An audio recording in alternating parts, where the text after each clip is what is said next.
खिड़की दरवाजों का अटूट रिश्ता है, दोनों दीवारों का अभिन्न हिस्सा है। दोनों के खुलने और बंद होने में तालमेल बिठाना है, घर के वातावरण को सुखद खुशहाल बनाना है।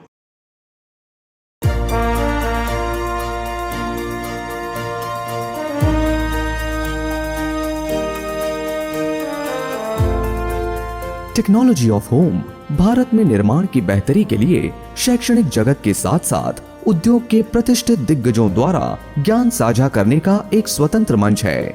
ये जेके सीमेंट और association of infrastructure industry India की एक संयुक्त पहल है। इस पहल में एक आम आदमी की मदद करने के लिए ये सुनिश्चित करेंगे कि वो एक मजबूत सुंदर घर बनाने के लिए उपयोग की जाने वाली सामग्रियों की उपयोगिता और प्रक्रियाओं से पूरी तरह अवगत हो, जिससे उसके घर के निर्माण के लिए धन का उपयोग ठीक से किया जा सके। तो आइए हम सुनते हैं प्रोफेसर अर्पिता दयाल से एंट्रेंस और सेमी कवर्ड स्पेसेस के बारे में। India is a diverse country. यहाँ पे विभिन्न प्रकार के क्लाइमेटिक जोन्स, कल्चर्स और रीजन्स पाए जाते हैं और हर रीजन का एक अपना आर्किटेक्चरल स्टाइल होता है। इन सभी आर्किटेक्चरल स्टाइल्स में जो कॉमन बात है वो है सेमी ओपन स्पेसेस की उपलब्धि। तो सेमी ओपन स्पेसेस वो स्पेसेस होती हैं जो आधी खुली आधी बंद रहती हैं। वो कई बार फ्री स्टैंडिंग होती हैं या स्टैंड अलोन होती हैं, या फिर वो जो घर है या बिल्डिंग है उससे जुड़ी हुई होती हैं। कई बार वो घर के अंदर भी पाई जाती हैं, जैसे कि कोर्टयार्ड्स होते हैं, और या फिर वो घर के इमीडिएटली बाहर किसी भी एक तरफ लोकेटेड होती हैं, जैसे कि वरांडास। सेमी ओपन स्पेसेस का जो बेनिफिट होता है, महत्व होता है, वो 3 रूपी होता है: साइकोलॉजिकल, एनवायरमेंटल और सोशल।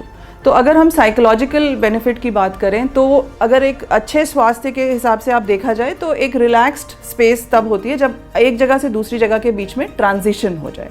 तो ये ट्रांजिशन जो है ये सेमी कवर्ड स्पेसेस के रूप में बहुत उपयोगी रहता है। एनवायरमेंटल एस्पेक्ट से देखा जाए तो ट्रांजिशन स्पेस या सेमी कवर्ड स्पेसेस जो होती हैं वो धूप और छाँव का सही मिश्रण होता है।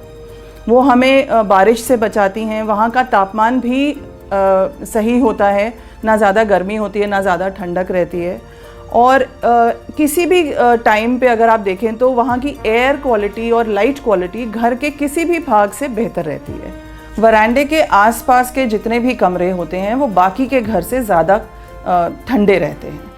तीसरा बेनिफिट जो होता है वो होता है सोशल। तो क्योंकि ये एक फ्लेक्सिबल स्पेस है, इसका कोई ख़ास फंक्शन नहीं होता जैसे बेडरूम्स का होता है या किचन का होता है, इसीलिए ये एक मल्टीपर्पज़ स्पेस की तरह से यूज़ कर सकते हैं हम इसको। यहाँ पे बैठने या खेलने या फिर बुज़ुर्ग लोग व्यायाम कर सकते हैं, या अपने दोस्तों को, विजिटर्स को का मनोरंजन कर सकते हैं, या बाहर की हवा का आनंद ले सकते हैं। चाहे वो आप राजस्थान की हवेलियाँ ले लीजिए या फिर केरल की ट्रेडिशनल घर लीजिए, इन सभी घरों में आप देखते हैं कि कोर्टयार्ड यानी कि आंगन की उपस्थिति रहती है, और ये उस जगह को, उसके आसपास की जो स्पेसेस होती हैं उनको हवादार बनाती हैं, एयरी और वेल वेंटिलेटेड बनाती हैं। कई बार कोर्टयार्ड के बीच में एक छोटा सा पानी का स्पेस होती है जहाँ पे कि हवा उससे पास करती है जब, तो ठंडी हो जाती है और बाकी के घरों में, बाकी के जो रूम्स हैं उनमें ठंडी हवा पहुंचती है। अगर आप बात करें सन पाथ की तो सूरज पूरब से उगता है और पश्चिम में सेट होता है, और अगर आप ईस्ट और वेस्ट साइड्स में आप अपना वरांडा रखते हैं या सेमी कवर्ड स्पेसेस रखते हैं तो वहाँ पे डायरेक्ट सनलाइट की वजह से वो स्पेसेस इतनी गर्म हो जाएंगी कि उनको आप यूज़ नहीं कर पाओगे। तो इसीलिए अगर आप साउथ साइड में रखते हैं जहाँ पे ऊपरी सन होता है तो उससे जो शेड मिलती है और जो ठंडक मिलती है वो बेहतरीन होती है। दूसरी बात ये है कि उसकी कितनी गहराई होनी चाहिए। आइडियली माने तो 8 फीट के करीब अगर आप उसको डेप्थ दे देते हैं तो वो बहुत अच्छी डेप्थ है, लेकिन कम से कम अगर बोले तो 5-5.5 फीट भी आप दे सकते हैं। एक बात और जो आपको ध्यान रखनी चाहिए वो है लेवल चेंज की।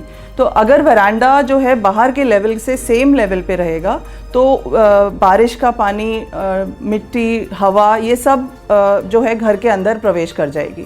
तो जनरली आप देखेंगे तो वरांडे का लेवल एक लेवल अप रहता है, बालकनीज़ का लेवल एक लेवल डाउन रहता है, ताकि बारिश का पानी जो ऊपर से गिर रहा है वो वहीं के वहीं ड्रेन हो जाए। एंट्रेंस की लोकेशन आप ऐसी जगह पे प्रोवाइड करिए जहाँ पे कि आराम से आप पहुँच सके और जो मेन स्ट्रीट है या मेन गेट है उससे अच्छे से कनेक्टेड हो।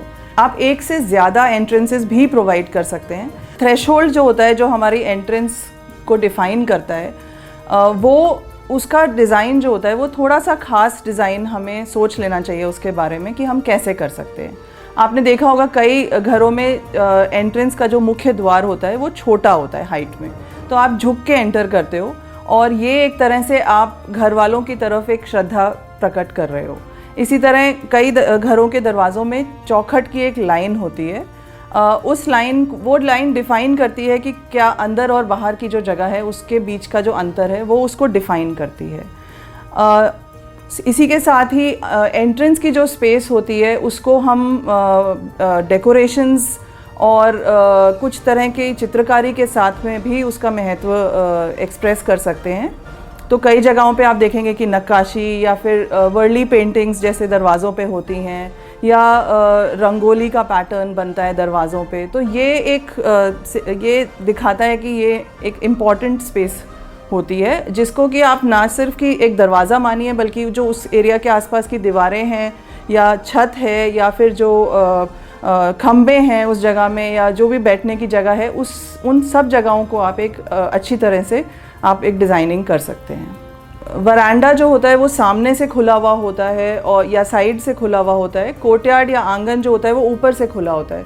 तो इस रूप में वे प्रकृति से कनेक्टेड रहते हैं और इस खुलेपन की वजह से ही ये जगहें जो हैं अच्छे climatic, micro climatic space create करने में सक्सेसफुल होती हैं, क्योंकि यहाँ पे अच्छी हवा, अच्छी सनलाइट, बारिश से बचाव, ये सब कुछ पॉसिबल होता है।